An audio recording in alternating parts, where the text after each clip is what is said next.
புதுச்சேரி அரசுக்கு சொந்தமான ஹோட்டலை இயக்குநர் விக்னேஸ்வரன் விலைக்கு கேட்கவில்லை என்றும் அவருடன் வந்த நபர்தான் விலைக்கு கேட்டதாகவும் சுற்றுலாத்துறை அமைச்சர் லட்சுமி நாராயணன் தெரிவித்துள்ளார். புதுச்சேரி கடற்கரை சாலையில் உள்ள புகழ்பெற்ற சீகல்ஸ் உணவகத்தை திரைப்பட இயக்குநர் விக்னேஸ்வரன் விலைக்கு கேட்டதாக அண்மையில் தகவல் வெளியானது. இந்த விவகாரம் பேசுபொருளானதை அடுத்து இது தொடர்பாக சுற்றுலாத்துறை அமைச்சர் லட்சுமி நாராயணன் நியூஸ் 18 தமிழ்நாடு தொலைக்காட்சிக்கு பேட்டியளித்துள்ளார்.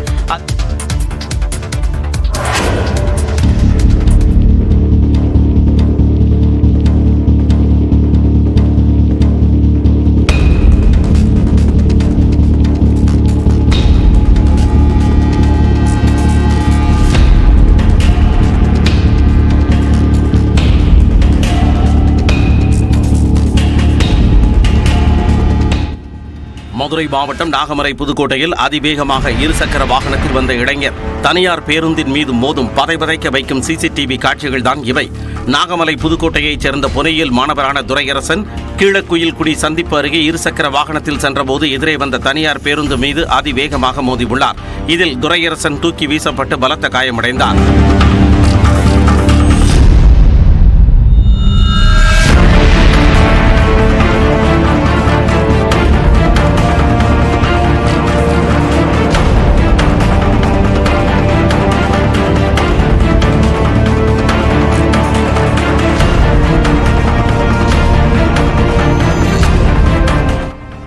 இதையடுத்து அருகில் இருந்தவர்கள் துரையரசனை மீட்டு ஆம்புலன்ஸ் மூலமாக மருத்துவமனைக்கு அனுப்பி வைத்தனர். இந்த விபத்து குறித்து நாகமலை புதுக்கோட்டை காவல் நிலையத்தினர் வழக்கு பதிவு செய்து விசாரணை மேற்கொண்டு வருகின்றனர்.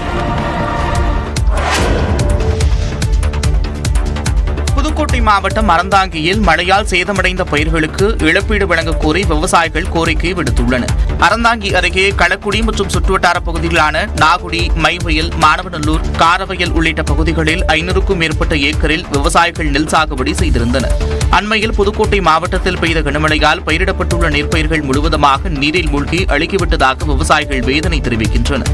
முழுக்க பயிர் பழுத்துருச்சு, வேறு அடங்கிருச்சு, அழுகல் கொடுத்துருச்சு. இனிமேல் இது உரங்கிடம் என்னதான் உரம் போட்டு கிளப்பினாலும் இந்த அளவுக்கு பழைய எங்களுக்கு ஈல்டு கிடைக்குமா அப்படிங்கிறது எங்களுக்கு சந்தேகம்தான். இந்நிலையில் சேதமடைந்த பயிர்களை அதிகாரிகள் நேரில் பார்வையிட்டு நிவாரணம் வழங்க வேண்டும் என்று விவசாயிகள் கோரிக்கை விடுத்துள்ளனர்.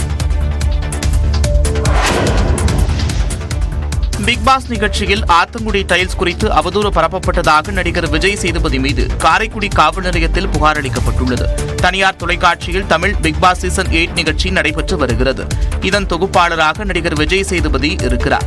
இந்த நிகழ்ச்சியில் டைல்ஸ் தொடர்பாக தீபக் என்பவர் பேசியது சர்ச்சையானது. உலக பிரசித்தி பெற்ற செட்டிநாடு பாரம்பரிய ஆத்தங்குடி டைல்ஸ் உண்மையானது இல்லை என்றும் கேஏஜி டைல்ஸ் தான் அசல் ஆத்தங்குடி டைல்ஸ் என்றும் தீபக் பேசியதாக காரைக்குடியில் புகார் அளிக்கப்பட்டுள்ளது. ஆத்தங்குடி டைல்ஸின் உரிமையாளர்கள் மற்றும் தொழிலாளர்கள் காரைக்குடி உதவி காவல் கண்காணிப்பாளர் பார்த்திபனிடம் வீடியோ ஆதாரத்துடன் புகார் அளித்துள்ளனர்.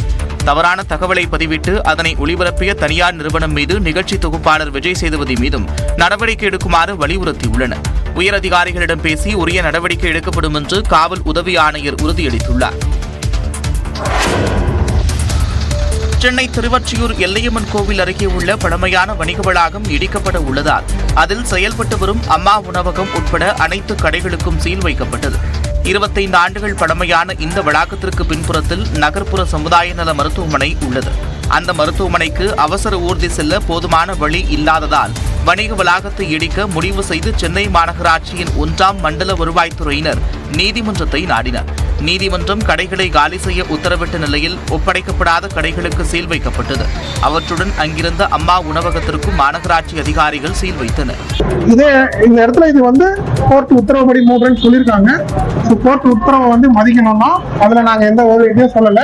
ஆனா இந்த மாதிரி மூடக்கூடிய சூழ்நிலை இருக்குன்னு தெரிஞ்சுமே இங்க இருக்கக்கூடிய அதிகாரிகள் இந்த அம்மா உணவகத்துக்கு மாற்று ஏற்பாடு செய்யாமலே இத சடனா இன்னைக்கு காலையில மூடிட்டு போயிருக்காங்க. மாற்று இடத்தில் அம்மா உணவகத்தை திறக்கும் வரை அந்த உணவகத்தை செயல்பட அனுமதிக்க வேண்டும் என்று அங்கிருந்தவர்கள் கோரிக்கை வைத்துள்ளனர்.